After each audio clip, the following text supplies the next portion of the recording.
Hello बच्चों, आप सभी का स्वागत है रैपिड एकेडमी परिवार में। आज का जो हमारा स्पेशल सेशन होने वाला है, इस सेशन में मैं आप लोग के लिए लेकर के आया हूँ RIMC देहरादून का क्लास 8th में एडमिशन का नोटिफिकेशन। 12 जुलाई 2024 को ही नोटिफिकेशन आउट हो चुका है। जो बच्चे क्लास 7th में अभी पढ़ रहे हैं या फिर 7th को पास आउट कर चुके हैं, उन बच्चों के लिए एक बहुत बड़ा सुनहरा अवसर है RIMC देहरादून में एडमिशन लेने का। यहाँ पे क्लास 8th में एडमिशन होता है। साल में 2 बार फॉर्म आता है, एक बार जुलाई में और एक बार दिसंबर में। तो आज का जो हम आप लोग के लिए लेकर के आए हैं वो जुलाई मंथ का, जुलाई टर्म का यहाँ पे एडमिशन का प्रोसीजर, क्या क्या एडमिशन का प्रोसेस होगा, कौन कौन बच्चे एलिजिबल होंगे, क्या आपका एग्ज़ाम का पैटर्न होगा, एप्लीकेशन फॉर्म कैसे आपको प्राप्त करें, एप्लीकेशन कैसे फॉर्म फिलअप करना है, और सबसे बड़ी बात कि क्या क्या डॉक्यूमेंट्स की रिक्वायरमेंट है, क्या क्या डॉक्यूमेंट्स की ज़रूरत पड़ेगी, और क्या आप इस फॉर्म को फिलअप कर सकते हैं या नहीं कर सकते हैं, आपका डेट ऑफ बर्थ क्या होना चाहिए। बच्चों, अगर मैं बात करूं इस स्कूल का, तो ये हर साल आपका 2 बार एग्ज़ाम कंडक्ट करती है, एक जुलाई मंथ में, एक दिसंबर मंथ में। और प्रत्येक साल 25 एडमिशन जुलाई में और 25 एडमिशन आपका दिसंबर में, मतलब टोटल 50 एडमिशन हो गए। और 50 एडमिशन होने के बावजूद भी, है ना, 25 अगर बात करें तो इतनी कम एप्लीकेशन फॉर्म आती है, जबकि ऑल ओवर इंडिया में अगर हम बात करें तो सिर्फ एक ही स्कूल है, वो भी आपका देहरादून में। इसका नाम है राष्ट्रीय इंडियन मिलिट्री कॉलेज। सिर्फ आपका एक ही होने के बाद भी सिर्फ 2,500 से 3,000 फॉर्म पहुंच पाता है वहाँ पे, है ना। अगर मैं आपको बात करूं, एक सिंगल स्कूल जो झारखंड में है, नेतरहाट विद्यालय, एक सिंगल स्कूल, सिर्फ झारखंड के बच्चे फॉर्म फिलअप कर सकते हैं और उसमें 3,000 प्लस एप्लीकेशन फॉर्म आ जाता है। अगर मैं बात करूं, आपको झारखंड में एक और स्कूल है, बहुत ही फेमस स्कूल है, इंटरनेशनल लेवल को टच करता है, रामकृष्ण मिशन स्कूल, एक सिंगल स्कूल, है ना, जिसमें आपका ऑल ओवर इंडिया के बच्चे फॉर्म भरते हैं और उसमें भी कम से कम 5,000 फॉर्म आता है। लेकिन इस स्कूल में बच्चे क्यों डरते हैं फॉर्म भरने के लिए RIMC में, है ना। ऑल ओवर इंडिया में स्टेट वाइज आपका हर स्टेट से अगर देखें तो किसी में 50, किसी में 60, किसी से 200, किसी से 150, किसी से 40 फॉर्म ही गिरते हैं। ऐसा क्यों, डर क्यों लगता है ना। ऐसा क्यों लगता है कि बड़े स्कूल है तो कंपटीशन डिफिकल्ट हो जाएगी। बेटा, मंजिल जितनी ऊंचाई पे जाओगे ना, उतनी ही कंपटीशन डाउन होती चली जाएगी, उतनी ही कम लोगों के साथ आपका कंपटीशन होगा। आप नवोदय विद्यालय को ले लीजिए, नवोदय विद्यालय हर जिला में है ना। और फॉर्म नवोदय विद्यालय में ज़्यादा टफ मानता हूँ, क्योंकि यहाँ पे क्या, नंबर ऑफ स्टूडेंट ज़्यादा है, और नंबर ऑफ स्टूडेंट ज़्यादा है तो आपको ज़्यादा बच्चों के साथ कॉम्पिटिशन होगी, और जब ज़्यादा बच्चों के साथ कॉम्पिटिशन होगी तो कट ऑफ ऑटोमेटिक हाई होगा, है ना। और जितना आप हाई लेवल पे जाओगे, अच्छे स्कूलों में जाओगे, तो वहाँ पे लोग डर से फॉर्म ही नहीं फिलअप करते हैं। इसका मतलब वहाँ पे आपकी एडमिशन होने की चांसेस और ज़्यादा बेहतर है। ठीक है, तो हम लोग आज की जो वीडियो है उसमें मैं आप लोग के लिए एक बहुत शॉर्ट वीडियो में आप लोग के लिए पूरा समराइज करके इंफॉर्मेशन लेकर के आया हूँ। वे बच्चे जो क्लास 7th में भी पढ़ रहे हैं या फिर 7th को पास आउट कर चुके हैं। सबसे पहले हम लोग समझते हैं कि कौन कौन सा बच्चा यहाँ पे एलिजिबल है इस फॉर्म को भरने के लिए। सबसे पहली बात है कि आप जब हाई कोर्ट का, सुप्रीम कोर्ट का जब फैसला आया, पहले बॉयज़ ही एडमिशन ले सकते थे, लेकिन जब सुप्रीम कोर्ट का फैसला आया तो यहाँ पे बॉयज़ और गर्ल्स दोनों एडमिशन ले सकते हैं, है ना। कोई भी बच्चा, चाहे लड़का हो चाहे लड़की हो, फॉर्म को भर सकता है। एलिजिबिलिटी क्या चाहिए, या तो क्लास 7th में आप अध्ययनरत चाहिए, आप पढ़ रहे हैं अभी इस सेशन में, या फिर आप क्लास 7th को पास आउट कर चुके हैं। अब कंडीशन ये है कि सर हम पास आउट कर चुके हैं, है ना, तो आपका एज जो है बेटा, आपकी जो उम्र है, वो जो आपका उम्र है वो आपका क्या चाहिए, आपकी उम्र 11.5 साल से, है ना, 11.5 साल से आपका उम्र 13 साल के बीच में होना चाहिए। आपका डेट ऑफ बर्थ मैं अभी आपको बता देता हूं कि आपका जो डेट ऑफ बर्थ है ये कब चाहिए बताइए। अगर मैं आपको जुलाई टर्म के बारे में बात करें तो 11.5 से लेकर के 13 साल आपका आपका 1 जुलाई 2025 में ये काउंट होगा। 1 जुलाई 2025 में काउंट होगा। 1 जुलाई 2025 तक आपका उम्र 11.5 साल से लेकर के आपका 13 साल चाहिए। अब बोलो सर एज कहाँ से कहाँ तक होना चाहिए? आपका डेट ऑफ बर्थ 2 जुलाई है ना, अगर हम बात करें 2 जुलाई 2012 से लेकर के, है ना, आपका डेट ऑफ बर्थ है ना 1 जुलाई 2014, इसके बीच में आपका डेट ऑफ बर्थ होना चाहिए। ठीक है, इसके बीच में आपका डेट ऑफ बर्थ होना चाहिए। आप अपनी डेट ऑफ बर्थ को चेक कर लीजिए कि क्या आपका जन्म दिनांक इसके दोनों के बीच में है क्या। अगर ये दोनों के बीच में है तो आप इस फॉर्म को भरने के लिए एलिजिबल हैं। क्या क्या कंडीशन बोला मैंने? सबसे पहले आप लड़का या लड़की होना चाहिए, क्लास 7 या 7 पास होना चाहिए, और अगर ये दोनों को फुलफिल आप कर रहे हैं तो 11.5 से 13 साल के बीच में आपका एज होना चाहिए। कब? 1 जुलाई 2025 का। और एग्जैक्ट डेट ऑफ बर्थ की अगर हम बात करें तो ये दोनों डेट के बीच में आपका डेट ऑफ बर्थ होना चाहिए। इस डेट को भी हम कंसिडर करेंगे। ठीक है जी, यहाँ तक क्लियर हो गया। एलिजिबिलिटी अगर हैं, एलिजिबल हैं आप, तो फिर आप आगे का वीडियो और भी देख सकते हैं, और बाकी इन्फॉर्मेशन के लिए भी आगे का वीडियो देख सकते हैं। दूसरा हमारा है कि सर एग्जाम का प्रोसीजर क्या होगा, कौन कौन कैसे कैसे मतलब फॉर्म भरना है, आपको क्या क्या स्टेप्स होगा आपके सिलेक्शन का। तो यहाँ पे स्टेप सिलेक्शन का 3 स्टेप्स है। पहला स्टेप्स है आपका रिटर्न टेस्ट। अब रिटर्न टेस्ट के लिए सबसे पहले आपको एप्लीकेशन फॉर्म फिलअप करना पड़ेगा, और एप्लीकेशन फॉर्म फिलअप करने का भी एक प्रोसीजर है, मैं अभी आपको तुरंत इसके आगे बताता हूँ। ठीक है, एप्लीकेशन फॉर्म आपने भर दिया, आपका रिटर्न टेस्ट हुआ, है ना। इस बार के लिए अगर हम रिटर्न टेस्ट के बारे में बात करें तो आपका 1 दिसंबर, है ना, आपका जो एग्ज़ाम होने वाला है, अभी जो फॉर्म बच्चे फिलअप करेंगे वो है 1 दिसंबर 2024 को। 1 दिसंबर 2024 में आपका एग्ज़ाम हो जाएगा। ठीक है, उसके बाद अगर आप रिटर्न एग्ज़ाम क्वालिफाई करते हैं, क्योंकि इसकी जो एग्ज़ाम होती है उसमें इंग्लिश, मैथमेटिक्स और जनरल नॉलेज 3 सब्जेक्ट का एग्ज़ाम होता है। अभी मैं सिलेबस भी डिस्कस करेंगे आपके साथ, है ना। अगर आप उसमें 50% मार्क्स लाते हैं तो आप रिटर्न एग्ज़ाम क्वालिफाई हो चुके हैं, और रिटर्न एग्ज़ाम क्वालिफाई हो चुके हैं तब फिर आपका होगा वाइवा वॉइस, जिसको हम लोग बोलते हैं मौखिक। एक तरह से आप समझ लो कि ये आपका इंटरव्यू हुआ, मौखिक एग्ज़ाम। ठीक है, और मौखिक एग्ज़ाम आपका होता है, आपका इंटरव्यू लिया जाएगा यहाँ पे। ठीक है, इसमें आपका 3 चीज़ चेक किया जाएगा। आपकी इंटेलिजेंस क्या है, आपकी इंटेलिजेंस, आपका पर्सनालिटी और आपका कम्युनिकेशन, ये 3 चीज़ पे मेनली फोकस होगा आपका वाइवा वॉइस में। अगर आप इसको भी क्लियर कर चुके हैं, इसकी अगर देखो रिटर्न टेस्ट आपने क्वालिफाई किया तो आपको वाइवा वॉइस के लिए बैठने के लिए मिला। अगर ये आपने क्वालिफाई कर लिया तब फिर आपका लास्ट में मेडिकल होता है, और मेडिकल आपने क्लियर किया तब आपकी फाइनल मेरिट बनता है। क्या बनता है? फाइनल मेरिट, और फिर जाकर के आपका एडमिशन कंफर्म होता है।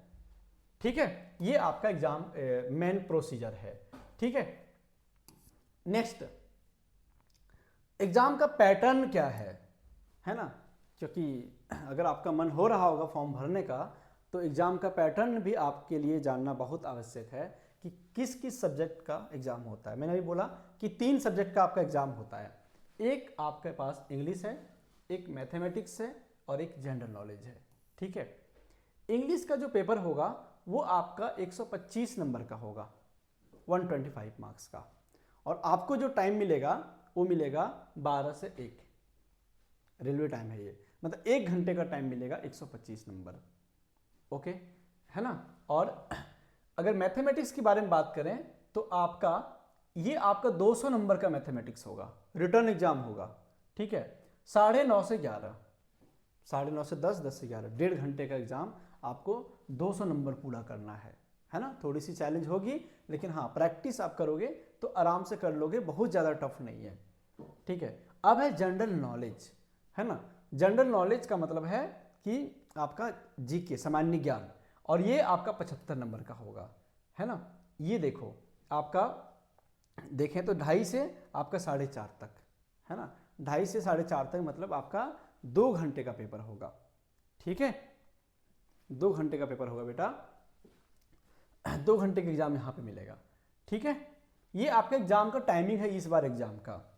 और ये तीनों एग्जाम को आप मतलब ये पूरा एग्जाम, रिटर्न एग्जाम को क्वालिफाई करते हैं, ये रिटर्न एग्जाम को, तो फिर जाकर के आपका वाइवा होगा। ये वही बच्चा है जो रिटर्न एग्जाम को क्वालिफाई करेगा। ठीक है, तो मुझे लगता है कि आप लोग को एग्जाम का जो पैटर्न है ना, वो आपको क्लियर हो गया होगा। ठीक है, अब हम लोग नेक्स्ट बढ़ते हैं। नेक्स्ट हमारा है कि सर एप्लीकेशन फॉर्म फिलअप कैसे करेंगे, है ना। देखो RIMC आपको ऑनलाइन फॉर्म नहीं फिलअप करवाती है। आपका इनका एप्लीकेशन फॉर्म को पाने के लिए आपका दो तरीका है, एक तो आप ऑनलाइन, एक ऑफलाइन। फॉर्म पाने का बता रहा हूँ, भरने का नहीं। ठीक है, ऑनलाइन जो फॉर्म है बेटा, मतलब आपको पेमेंट करना होता है। कितने का पेमेंट करना होता है? आपको पेमेंट करना होता है, अगर आप जनरल कैटेगरी से बिलोंग करते हैं, है ना, तो आप 600 रुपये का एप्लीकेशन फॉर्म भरेंगे, मतलब 600 रुपये आपको पे करना होगा। और अगर आप ST SC से बिलोंग करते हैं तो आपको 555 रुपया पे करना होगा। ठीक है, दो तरीका है पेमेंट करने का। या तो आप उनके वेबसाइट पे जाइए www.rimc.government.in पे, और यहाँ पे आप 600 का पेमेंट को कंफर्म कीजिए। ये आपको क्या करेंगे, आपको स्पीड पोस्ट के माध्यम से RIMC क्या करेंगी, आपको प्रोस्पेक्टस साथ में एप्लीकेशन फॉर्म, है ना, prospectus come application form and booklet of old question paper, लगभग 7 साल का प्रीवियस ईयर क्वेश्चन पेपर को आपके घर तक भेजती है थ्रू दी स्पीड पोस्ट। ठीक है, 600 पेमेंट आप ऑनलाइन जाकर के UPI, credit card, debit card से पेमेंट कर सकते हैं। आप बोलो सर हम नहीं चलाते हैं ये सब, है ना, तो आप क्या पेमेंट कर सकते हैं? ऑफलाइन। आपको बैंक जाना है, RIMC the commandant RIMC fund के नाम पे आपको एक DD बनाना है, डिमांड ड्राफ्ट बनाना है। कितने का? अगर आप जनरल कैटेगरी से तो 600 रुपये का, और SC ST से हैं तो 555 रुपये का आपको DD बनाना है। और DD को आपको इसके एड्रेस पे आपको भेज देना है, नोटिफिकेशन में दिया हुआ है। अगर किसी बच्चे को नोटिफिकेशन मतलब ये एड्रेस जानना है तो मैं आपको कमेंट में पिन कर दूंगा। मुझे लगता है कि अब तो ये कोई प्रीफर इतना करता नहीं, बैंक जाना, लाइन लगना, ड्राफ्ट बनाना, फिर इसको स्पीड पोस्ट करना। इससे बढ़िया है कि आप डायरेक्टली यही चीज़ कर दीजिए। ये ज़्यादा, मैं तो इसी को प्रीफर करूँगा। बाकी आप ये क्यों प्रीफर करना चाहते हैं वो कमेंट करके बताइए। अगर ये चाह रहे हैं तो क्या रीज़न हो सकता है, मैं जानना चाहूँगा। ठीक है, ये चीज़ हो गया, है ना। एप्लीकेशन फॉर्म आपके पास आ गया। एप्लीकेशन फॉर्म को फिलअप करने के बाद आपको ये जो कह रही है कि एप्लीकेशन फॉर्म हमारे यहाँ तक, सुनिए मेरी बात को, RIMC स्कूल में आपको एप्लीकेशन फॉर्म को नहीं भेजना है, देहरादून में नहीं भेजना है। ये अपनी आपको अपनी स्टेट गवर्नमेंट, जिस राज्य से आप बिलोंग करते हैं वो आपके स्टेट गवर्नमेंट के अथॉरिटी को आपको भेजना है 30 सितंबर 2024 तक। ये फॉर्म को आपको स्पीड पोस्ट के माध्यम से भेजना है। अगर इस डेट तक अगर प्राप्त हो जाती है तो आपकी एप्लीकेशन को कंसीडर किया जाएगा, अदरवाइज फिर आपका एप्लीकेशन कंसीडर नहीं किया जाएगा। यहाँ तक क्लियर हो चुकी है। अब हम लोग आगे बढ़ते हैं, क्या क्या डॉक्यूमेंट्स रिक्वायर है इसका फॉर्म भरने के लिए। ये बहुत ज़रूरी है, क्योंकि डॉक्यूमेंट्स को जानना बहुत ज़रूरी कि आपके लिए क्या क्या डॉक्यूमेंट्स की आवश्यकता है।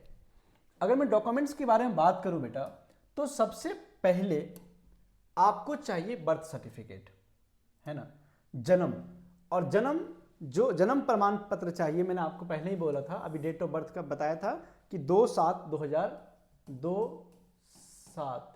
जुलाई 2000 आपका 12 टू 1 जुलाई 2014 तक आपका डेट ऑफ बर्थ। अभी इस एप्लीकेशन को भरना चाह रहे हैं तब उसके आपके लिए है। ठीक है, साथ में आपको डोमिसाइल की जरूरत पड़ेगी, डोमिसाइल, रेसिडेंटियल सर्टिफिकेट, आपका आवासीय प्रमाण पत्र। और अगर आप ST SC से बिलोंग करते हैं, है ना, तब आप ST SC सर्टिफिकेट, जिसको बोलते हैं कास्ट सर्टिफिकेट, क्या बोलते हैं? Caste certificate. ठीक है, जाति प्रमाण पत्र। और फिर आपको आधार कार्ड चाहिए, है ना। आधार कार्ड का दोनों साइड की फोटो कॉपी आपको डालना होता है आपका, जिसमें आपका एक फ़ोटो होता है, डेट ऑफ बर्थ होता है, और पीछे एड्रेस वाला, दोनों आपका 2 साइडेड पूरा जेरॉक्स होगा। 2 पासपोर्ट साइज फोटोग्राफ आपको चाहिए होगा। और साथ में स्कूल सर्टिफिकेट, आपके प्रिंसिपल आपके फ़ोटो, है ना, वो वेरीफाई करके देंगे कि आप यहाँ से क्लास 7 पास आउट किए हैं। साइन मोहर पूरा बाकायदा बहुत एक प्रोसेस से होगा। ये पूरा आप वहाँ पे अटैच करके आप इसको भेजेंगे। ये हमारी डॉक्यूमेंट्स रिक्वायरमेंट है कि क्या क्या आपको डॉक्यूमेंट्स लगेंगी अगर इस फॉर्म को फिलअप करना चाह रहे हैं तो। अगर ये डॉक्यूमेंट्स अभी आपके पास नहीं है और बोलो सर आप बहुत कम टाइम बचा हुआ है, तो आप इसको रेडी करके रख लो, दिसंबर में फिर से फॉर्म आने वाला है तो उसको आप फिलअप कर लेंगे और फिर आप इसकी तैयारी में अभी से लग जाओ, ठीक है। आप इसकी बुकलेट मंगवा सकते हैं आरएमसी को पैसा भेज करके, ठीक है। तो ये रहा हमारा आज की वीडियो स्पेशल, जिसमें मैं आप लोग के लिए कुछ इन्फॉर्मेशन लेकर के आए थे। और इसी के साथ थैंक यू वेरी मच। अगर वीडियो अच्छा लगा हो और आप चाहते हैं, क्योंकि रैपिड एकेडमी क्या करती है, आपको जितने भी आपके लेवल पे बेटा है ना, क्लास अगर हम 3-4 से बात करें क्लास 11 तक जितने भी स्कूल एडमिशन का फॉर्म आता है, चाहे वो क्लास 4 में हो, क्लास 5 में हो, क्लास 6 में हो, क्लास 7 में हो, क्लास 8 में हो, वो सारा चीज़ आपको अपडेट करती है, बताती है। ओलंपियाड का एग्जाम हो, एनटीएससी का हो, स्कॉलरशिप एग्जाम हो, आपके लेवल पे जितने भी एग्जाम होती है ना, ये सारा चीज़ आपको यहाँ पे मिल जाती है। और अगर आप स्कूल एडमिशन को लेके अपडेट रहना चाहते हैं, आप चाहते हैं कि जो जो आपके लेवल पे जितने भी कंपटीशन एग्जाम वो सारा चीज़ हमको पता चलते रहे, तो रैपिड एकेडमी चैनल से आप जरूर जुड़िए। आपका स्वागत है, चैनल को सब्सक्राइब कर लीजिएगा और मिलते हैं आपसे नेक्स्ट वीडियो में। अगर आरआईएमसी को लेकर के और भी आपके पास कोई क्वायरी हो ना, कोई क्वेश्चंस हो, तो आप कमेंट बॉक्स में ज़रूर पूछ लीजिएगा। मैं कोशिश करूँगा कि आपको मैं टाइम पर आपकी जवाब दे पाऊँ। ओके बेटा, बाय बाय। आप सभी को धन्यवाद। जय हिंद सर।